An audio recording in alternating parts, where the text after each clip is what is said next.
Would you brush your teeth with toothpaste made from human hair? Say what? I know, it sounds wild, but researchers are saying that a protein found in human hair, keratin, can help rebuild your enamel. This could be game changer, but how legit is this? Well, as a dentist, I'm gonna help explain that to you. Your enamel is the hardest substance in your body. It's stronger than your bone.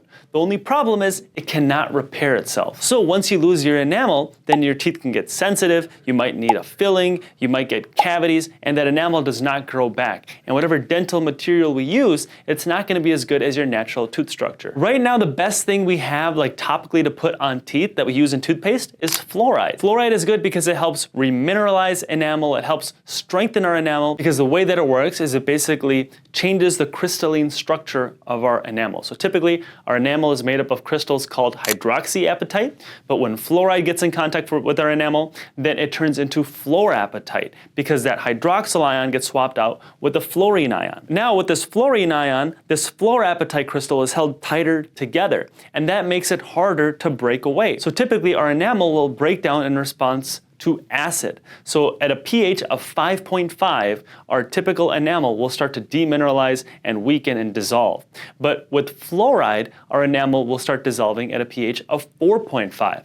So something has to be a lot more acidic to start destroying our teeth when we have fluoride. But there's been a lot of controversy over fluoride, and people are trying to come up with different products, people are trying to avoid fluoride, RFK on one end saying that we should ban fluoride. Now, I don't want to really talk about that whole controversy in this video. I am a proponent of fluoride. I think it's really beneficial, and I think at the quantities that we use it in our supplies, I think it's totally safe, and we have plenty of data to back that up. But what I do want to focus on is this keratin, because this is why this keratin is starting to get some headlines. So researchers at King's College London were looking for natural ways to basically rebuild the enamel. The cool thing about keratin is it actually has structure similar to enamel. The way they tested this is they actually extracted the keratin from sheep wool, and they started testing it in a lab. And they found that it actually helped grow this enamel-like structure on damaged teeth. The best part about this is it can be eco-friendly, because now you can just take this sheep wool that you might throw away and take the keratin out and help actually rebuild enamel. And the other cool part about this is it can actually help regrow enamel, which is something we haven't even heard of before. And this could be so useful because we could turn this into like toothpaste,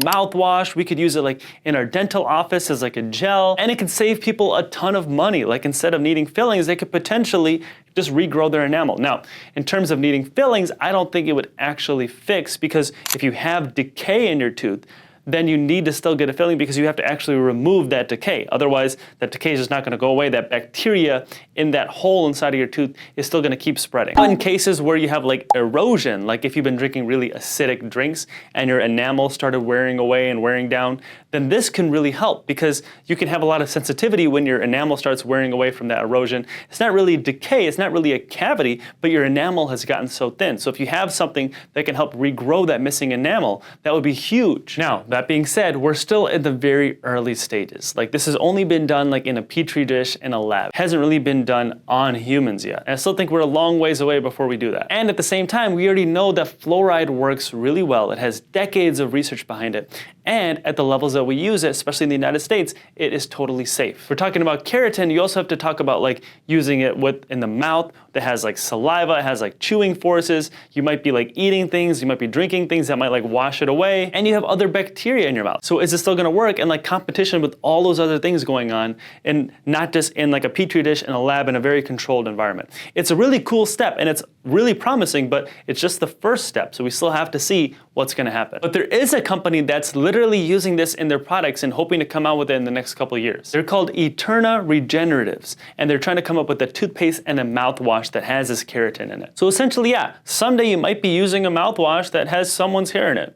Not exactly, probably like an extract of keratin that was taken from hair, but you get the picture. Anyways, thank you guys for watching. If you haven't already, make sure you hit the thumbs up button and subscribe to my channel below. And let me know what you think about using people's hair or using keratin in your toothpaste and on your toothbrush. And I'll see you guys in the next video. Lip fillers have gotten really popular. Everyone wants those nice, thick, juicy lips. But before you think about getting lip fillers, just keep in mind, what is it going to do to your smile? Because yes, it can actually change the way that you smile. You see, it's not just about having fuller lips, because when you have, for example, thicker lips, it means that more